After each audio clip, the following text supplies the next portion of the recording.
और साथ में हमारे रियल हीरोज जिन्होंने प्रकृति बचाने के लिए पिछले कई सालों से काम कर रहे हैं। और आज का हमारा सम्मेलन का भी थीम वही है, जलवायु परिवर्तन का समाधान। तो इसलिए मैं इसे सम्मान मंच पर आमंत्रित करना चाहूंगा, जिनके आवाज सुनने के लिए हम कब से हमारे कान तरस रहे हैं। ऐसे सोनम वांगचुक जी को, हमारे रियल हीरो को हम सम्मान मंच पर आमंत्रित करेंगे। तालियों के गड़गड़ाहट से दादा का सम्मान, स्वागत, अभिनंदन करते हैं।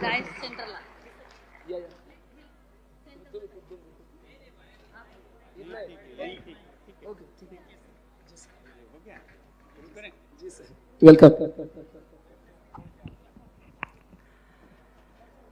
जोहार जूले जूले, नमस्कार, अभिनंदन, शुभकामनाएं लाया हूं मैं लद्दाख के पहाड़ों से यहां महाराष्ट्र में जमा सभी जनजातीय लोगों के लिए।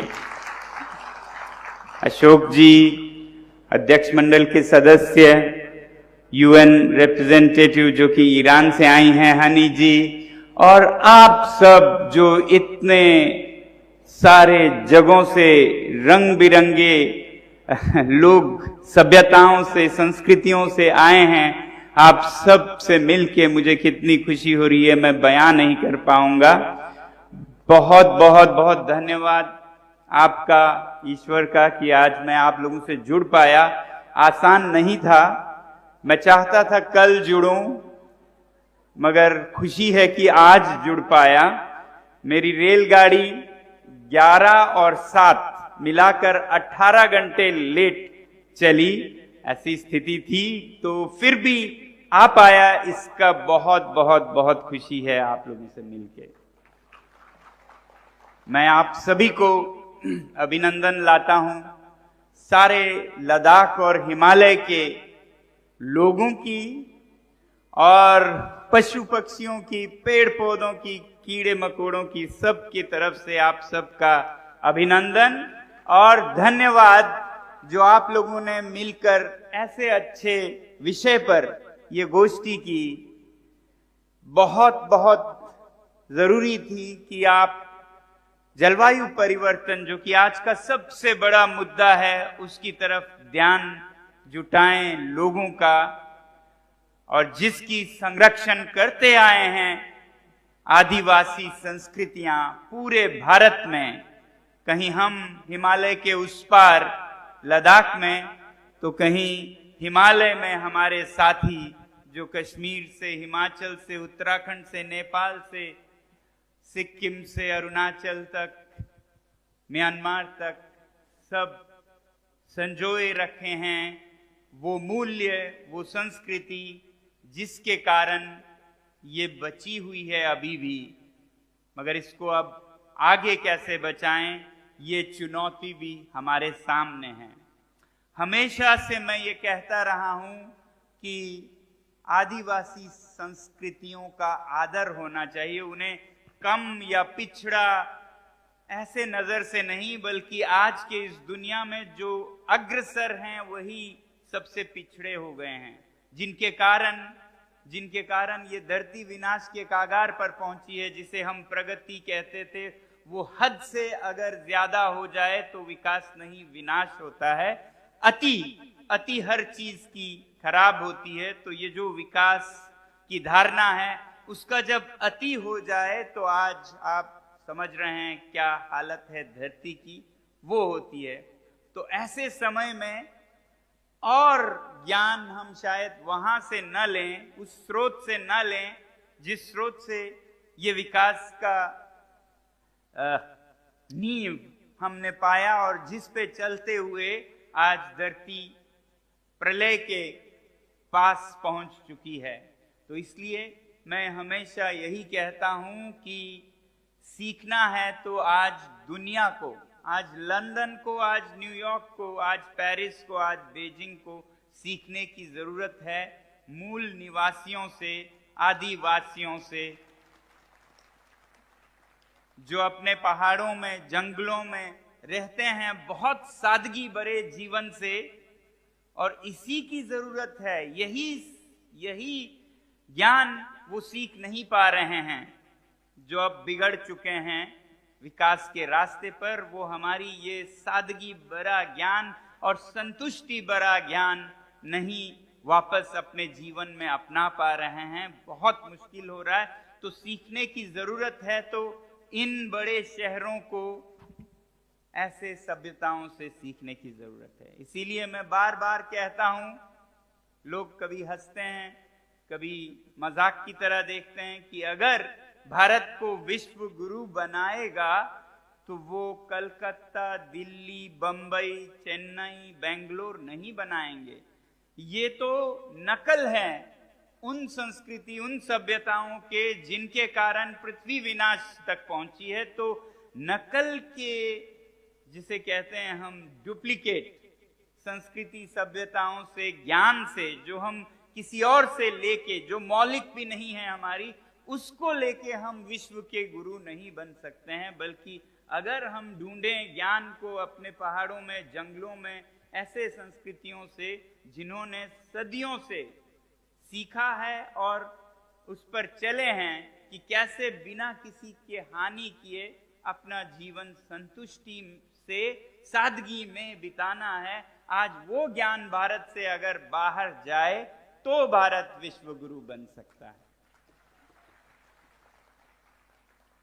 तो जैसा मैं कह रहा था, इस बात को बहुत गंभीरता से नहीं लेते थे, हालांकि मैं बोलता जाता था, मगर इस साल 2024 में 3 महीने पहले विश्व के स्तर पर भी इस बात को माना गया, जब संयुक्त राष्ट्र के, यूएन के COP 16वां, जो कि विविधता पर, बायोडाइवर्सिटी पर हो रहा था कोलंबिया में, तो उसका सारा निचोड़ निकाल के जो बातें आई, उसमें सबसे महत्वपूर्ण ये थी कि इंडिजिनस लोगों को, आदिवासी सभ्यताओं को, संस्कृतियों को एक सम्मान से उनके द्वारा विश्व की ये जो जैविक विविधता है, बायोडाइवर्सिटी है, उसे बचाने का एक बहुत बड़ा साधन मानना चाहिए, उसे संरक्षित रखना चाहिए। अब ये संयुक्त राष्ट्र ने डंका बजाकर दुनिया को बताया है, यही हम कहते आए हैं आदिवासी लोग। तो आप लोगों को गर्व महसूस होना चाहिए कि हम उस संस्कृति से आते हैं जो बचा सकता है प्रकृति को, जो बचा सकता है पृथ्वी को, जो बचा सकता है केवल मानव ही नहीं, सारे जीव जंतुओं को। मानव केंद्रित विकास तो बहुत हुआ और उसकी अति हो गई है। हम जिस तरह से जंगल की आदर करते हैं, सम्मान करते हैं, जल की, जमीन की और उस पे पनपने वाले हर जीव जंतुओं की, वो आज दुनिया को सीखने की जरूरत है। ऐसा हर जगह होता था। आज से 1000 साल पहले सब जगह लोग प्रकृति के साथ संतुलन में रहते थे। पृथ्वी की सेहत, स्वास्थ्य बहुत अच्छी थी तब। घरों में आज जो हम साजो सामान भर के उसे एक क्या कहेंगे, संग्रहालय जैसा हर तरह का कचरा भर भर के कर रहे हैं, जिंदगी आसान बनाने के नाम पे, वक्त बचाने के नाम पे, वो साबित हो चुका है कि ये सारे वक्त बचाने के उपकरण प्रयोग करने के बाद आज माँ को अपने बच्चे से बात करने के लिए वक्त नहीं है। बच्चे को पिता से दिल की बात करने के लिए वक्त नहीं है। वक्त बचाने के इतने मशीनें, इतने साधन, मगर वक्त किसी के पास नहीं है। और इसी दौर में विनाश बहुत हो रहा है, ये हम देख रहे हैं। तो ये कैसे स्वास्थ्य बिगड़ा पृथ्वी का, थोड़ा मैं वो आपसे बांटूं, जिस तरह से मैं बच्चों को समझाने के लिए कभी कभी पेचीदे बातों को आसानी से दिखाने के लिए बोलता हूं बच्चों को, वो मैं आज आपके सामने रखूंगा कि ये क्या है, क्या हो रहा है। क्योंकि बहुत असमंजस का रास्ता है। कोई कहता है आपको विकसित होना है, कोई कहता है आपको मुख्य धारा में मिलना है, कोई कहता है आपको संरक्षित रहना है, आप जो हैं वो बहुत अच्छे हैं। हम बहुत बार नहीं समझ पाते हैं क्या है, हमें बदलना है या जो है उस मूल्यों, उस मौलिक जीवन को बचाना है। तो ऐसे में मैं आसान भाषा में बोलता हूं कि आज जिस रास्ते पे ये दुनिया चला उसके हमारी धरती माँ, अगर उसे एक माँ समझें, धरती माँ बीमार है। आज धरती माँ बहुत बीमार है, किसी रोग का संक्रमण हुआ है जिसके कारण उसके अलग अलग हिस्सों में अलग अलग दुख और दर्द हो रहा है। उसका तापमान बढ़ता जा रहा है, बुखार हुआ है धरती माँ को। ऐसा मैं बच्चों को बताता हूं और शायद समझने के लिए ये सभी के लिए आसान हो कि आज धरती माँ बहुत बीमार है, बहुत ऊंचा बुखार है उसे। और इस गर्मी, इस बुखार के चलते उसके जो माथे पर लद्दाख और हिमालय के बर्फ हैं वो पसीने की तरह पिघल रहे हैं। बुखार में है माँ, तापमान बढ़ता जा रहा है और उसके माथे के शीर्ष के पसीने, ये ग्लेशियर्स के पिघलते हुए हालत को देख के समझ आता है कि कैसे पसीना पसीना हो चुका है आज धरती माँ। वैसे ही कहीं जंगलों में आग लग रहा है अमेरिका में, तो कहीं ऑस्ट्रेलिया में। ये सब धरती माँ के जख्म और उस पे जो जलन उसे महसूस हो रही है। इस बीमार धरती माँ में आज बहुत दर्द भरे जलन कहीं कमर में, कहीं पेट पे हो रहा है, वो आज हम सुनते आ रहे हैं। मैं बच्चों को ऐसे बताता हूँ। वैसे ही जो पसीना पसीना हो रहा है, वो पसीना बहते बहते ऊपर माथे पर पानी की कमी हो रही है, उसे डिहाइड्रेशन हो गया है। बीमार धरती माँ को नमी की कमी, डिहाइड्रेशन से शिकार है उसका सर। तो कहीं वो बहते बहते सागर में ऐसे बह रहा है कि पैरों में पानी पानी भर गया है। बहुत बीमार हो गई है आज धरती माँ। तो ये ज्यादा समझ आता है हमें कि ऐसे बीमार हो गई है। तो क्यों बीमार हो गई धरती माँ, बच्चे पूछते हैं क्या हुआ इसे। हमें बुखार होता है, किसी कारण से होता है, मलेरिया से होता है, जुकाम से होता है, वायरस से होता है, क्या होता है। तो बहुत बार मैं बच्चों को बताता हूँ, हाँ ऐसा ही एक संक्रमण हुआ धरती माँ को। आज से 1000 साल, 500 साल पहले वो बहुत स्वस्थ थी। फिर एक कैंसर कहिए, वायरस कहिए, वो आने लगा उसके कोशिकाओं में। कोशिकाएं आपको न पता हो तो वो सबसे छोटे कण हमारे शरीर में, जिससे हमारा शरीर बना है। उस तरह से जिस तरह हमारा मकान ईंटों से बना है, हमारे शरीर कोशिकाओं से बना है। और कोशिकाएं अलग अलग होती हैं। कोई रक्त की कोशिकाएं हैं, तो कोई मांसपेशियों के मसल सेल्स हैं, तो ब्लड सेल्स हैं, तो मस्तिष्क के कोशिकाएं हैं, तो हड्डियों के हैं, तो अलग अलग कोशिकाएं हैं। इनमें से एक संक्रमित हुआ कैंसर से, और वो कोशिकाएं धरती पर, कोई पशु हैं तो कोई पक्षी हैं, तो कोई जंगल है, तो कोई झील है, कीड़े हैं, मकोड़े हैं, उनमें से जो मनुष्य जाति के कोशिकाएं थे उनके एक हिस्से में संक्रमण होने लगा। और ये कैंसर जो उस हिस्से में मनुष्य कोशिकाओं में लगा, वो बढ़ने लगा, बढ़ने लगा, बढ़ने लगा। और ये बढ़ते बढ़ते बीमारी पूरे पृथ्वी को घेरने लगी। बच्चे पूछते हैं ये क्या संक्रमण था, क्या रोग था। ये संक्रमण, और मैं ऐसा महसूस भी करता हूं, ये संक्रमण था जब मनुष्य जाति में लालच, ग्रीड जागी मन में कि मैं आज के खाने के लिए नहीं, पहनने के लिए नहीं, रहने के लिए नहीं, कल के नहीं, परिवार के नहीं, पूरे दुनिया का अपने हाथ में ले लूं, मैं सबसे बड़ा बनूं, सबसे अमीर बनूं, सब कुछ मेरा हो।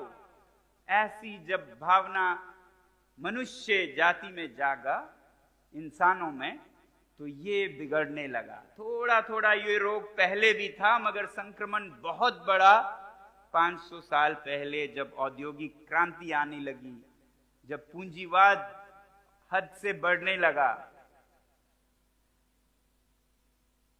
हर जगह नहीं, कुछ जगहों से शुरू हुआ ये, और फिर धीरे धीरे ये संक्रमित करने लगा उन जगहों को, और धीरे धीरे ये फैलता गया।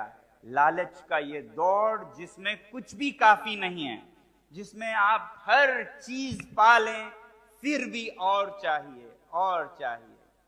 हजारों ख्वाहिशें ऐसी कि हर ख्वाहिश पे दम निकले, बहुत निकले मेरे अरमान, मगर फिर भी ये कम निकले।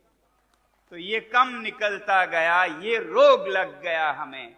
और ये रोग औरों को नहीं लगा, जो धरती पर और जीव जंतु या कोशिकाएं हैं, ये जानवरों को नहीं लगा।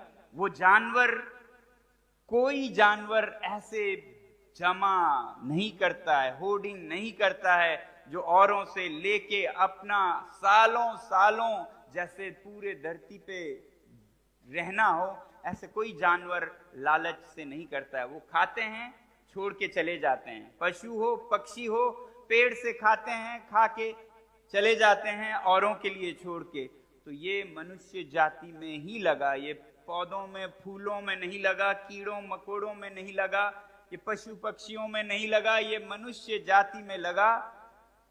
और इसका अत्यधिक संक्रमण जब होने लगा तो यूरोप के देशों में दिखने लगा। ये बहुत बड़ा औद्योगिक क्रांति, पूंजीवाद बढ़ने लगा, और धीरे धीरे ये फैलने लगा। दो तरीकों से फैलने लगा ये। पहला तरीका था, जो संक्रमित रोगी कोशिकाएं हैं, वो जाकर और जगहों पर फैलने लगे। तो यूरोप से ये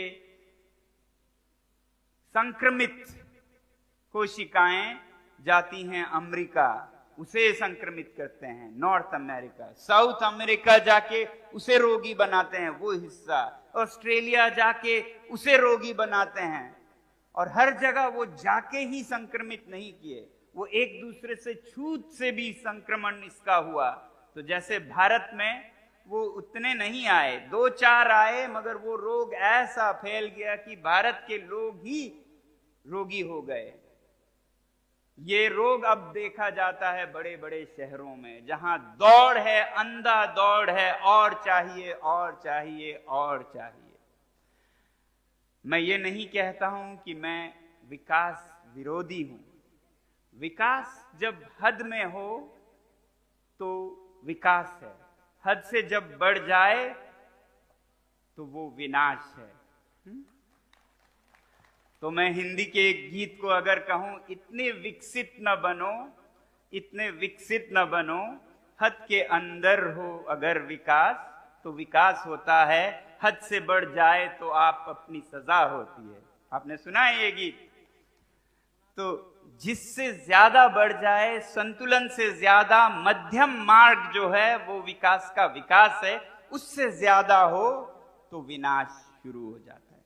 अब ये मैं कहूं तो कुछ लोग कहते हैं, हाँ तुम तो वो हार्डकोर हो, न्यू एजी हो, ये हो, बाबाओं की बातें कर रहे हो।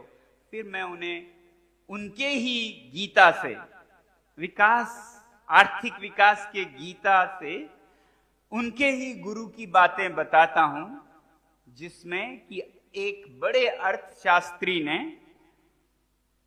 ईस्टरमन्स पैराडॉक्स ये सिद्धांत दिया। ये ईस्टरलिन ने क्या देखा? ईस्टरलिन जो अमेरिकी आर्थिक गुरु थे, उन्होंने ये अध्ययन किया और पाया। इसकी बात नहीं करते हैं क्योंकि उसको नहीं सुनना चाहते हैं वो।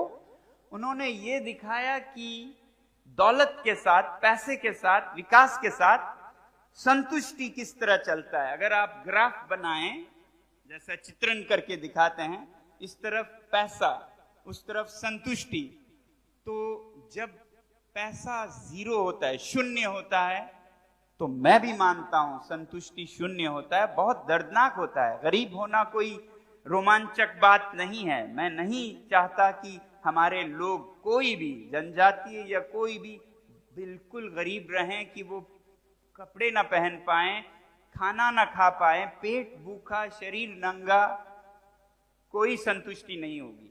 तो इसलिए शुरू में जब धन बढ़ता है, विकास बढ़ता है, तो संतुष्टि बहुत जड़ बढ़ती है, बढ़ती है, बढ़ती है, बढ़ती है।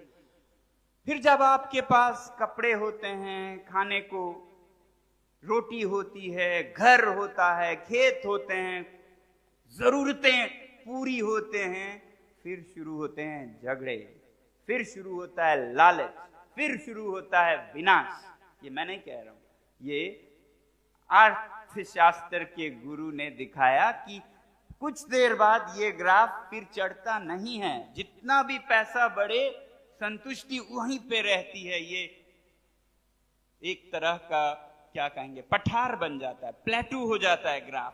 तो पैसा बढ़ता जाए, विकास बढ़ता जाए, खुशी वहीं रह जाती है। बहुत बार खुशी और नीचे होती है, जैसा आपको देखने को मिलता है। सबसे अमीर देशों में सबसे ज्यादा हत्याएं होती हैं, गरीब में भी होती हैं, वो तो समझ सकते हैं। अमीर में कैसे हो, वो समझ के बाहर है। जब आपके पास सब कुछ है तो आप जीवन ही खत्म करें, इसके लिए आपने सब कुछ किया, उसके बाद आप जीवन ही खत्म करें, तो फिर तो कुछ गड़बड़ है। ये बात कुछ हजम नहीं हुई। तो ये देखा गया है और अध्ययन से भी पता चला है कि जब विकास का संतुलन बिगड़ जाए और अति हो जाए तो विनाश शुरू होता है। ऐसा ही और एक सिद्धांत है। मैं इसलिए कह रहा हूं कि आप ये ना सोचिए ये हमारे धर्म में, ये हमारे बिलीफ में, आस्था में कही जाती है, मगर मुझे तो ये बड़े बूढ़ों के आस्था की बातें नहीं सुनना है। हमारे ही बहुत से बच्चे ऐसे भी होंगे, ये बड़े बूढ़े क्या जानते हैं, मैं तो न्यूयॉर्क के रास्ते पे चलूंगा, लंदन के रास्ते पे विकसित होऊंगा। तो मैं उनको बता रहा हूं, और देश के जो पढ़े लिखे विकसित लोग हैं उन्हें बता रहा हूं, ईस्टलिन के अनुसार तो ये विकास की संतुष्टि बढ़ती नहीं जाती, ये खत्म होती है, नीचे आती है। और एक अर्थशास्त्र में बहुत बड़ा थियोरी है, बहुत बड़ा थियोरी है, जिसे कहते हैं law of diminishing marginal utility. ये हर बड़े औद्योगिक और व्यावसायिक संस्था में पढ़ाया जाता है। हमारे हर विकास के गुरुओं को इसका पता है, मगर इस पर अमल कोई नहीं करता है। Law of diminishing marginal utilities किसी बाबा ने नहीं कहा, किसी संत ने नहीं कहा, नाना नानी दादा दादी ने नहीं कहा, अर्थशास्त्री ने कहा, जिसमें वो ये कहते हैं कि जब आपके पास कोई जूता ना हो, उदाहरण दे रहा हूं, तो पहला जूता आपको बहुत संतुष्टि देगी, बहुत संतुष्टि देगी, क्योंकि आपके पैरों में कांटे चुभ रहे थे, कंकड़ चुभ रहे थे, आपको जूता मिला, बहुत संतुष्टि देगी। जब आप दूसरा जूता लेते हैं तो यूटिलिटी डिमिनिश होता है, उसका मूल्य घट जाता है, आपके लिए संतुष्टि घट जाता है। दूसरा जूता आपको उतना संतुष्टि नहीं देता है, आधा देता है। तीसरा उससे भी कम, चौथा उससे भी कम। अब सोचिए उनका जो 40वां जूता खरीद रहे हैं, 41वां जूता खरीद रहे हैं बड़े बड़े शहरों में, उनको 41वें जूते का कुछ पता भी नहीं चलता है, इसका कोई फायदा भी हुआ या कुछ हुआ हो या ना हो, कोई फर्क नहीं पड़ता है उनको, फिर भी खरीदते हैं। मगर उसका नुकसान प्रकृति पे उतना ही होता है जितना पहले जूते का होता है। ये मैं कह रहा हूं, पहले जूते का जितना ही नुकसान, प्रदूषण, उत्सर्जन, पशु पक्षियों की जान लेना, ये जो आज हो रहा है, सारे कीड़े मकोड़े मर रहे हैं, हमारे नाना नानी दादा दादी मर रहे हैं वक्त से पहले। आप दिल्ली से पूछिए, वहां पर लोगों की आयु 15 साल 10 साल कम हो रही है, सबकी औसतन।